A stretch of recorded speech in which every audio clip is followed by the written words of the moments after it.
The next matchup we've got is the Giants at Washington. Look, the Giants is just horrendous. Does that just mean that this matchup is just one you can't touch because basically it's going to be so one-sided? So for the Giants, they don't have a single wide receiver inside the top 65 wide receivers in points per game. Like, there's been nothing. You go back to last year, and Isaiah Hodgins and Richie James were flashing. They were fantastic for fantasy. They were really useful players.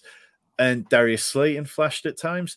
This year, I can't remember a single week where there's been a Giants receiver who I thought, wow, that was fantastic. They did really well there.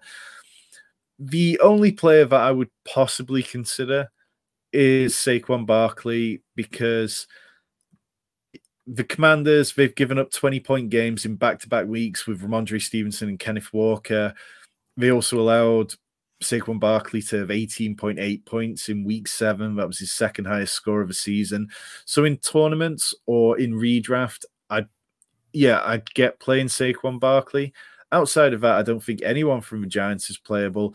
I think you can look at Brian Robinson, and if Antonio Gibson misses out this week, then he becomes a really easy click. He'll be very chalky in DFS.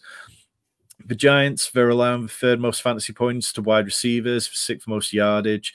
So you can look at starting both Jahan Dotson and you can start Terry McLaurin. I think that the one area where the Giants are kind of quite decent on defense is against the tight end position. They've allowed the 3rd fewest tight end fantasy points. So I'd maybe be looking to pivot off Logan Thomas, who is the tight end 12 in points per game. But if you can find someone else with a nicer matchup, I'd rather do that. I think at 3,700 on DraftKings, it's just not interesting in this game environment. Yeah, it feels like this is Brian Robinson week, doesn't it? We said that he's a stud, but he's completely matchup dependent because Washington, one of the most pass-heavy offenses in the league. They're very quick to get away from him when they're, in those neutral or advantageous situations. But it feels like the Giants are going to struggle to put up the points. So it could just be Brian Robinson carrying the rock. And he's a top 12 back for me this week. And it feels like, as you said, I'm going to be building a lot of lineups with Brian Robinson sliding in there.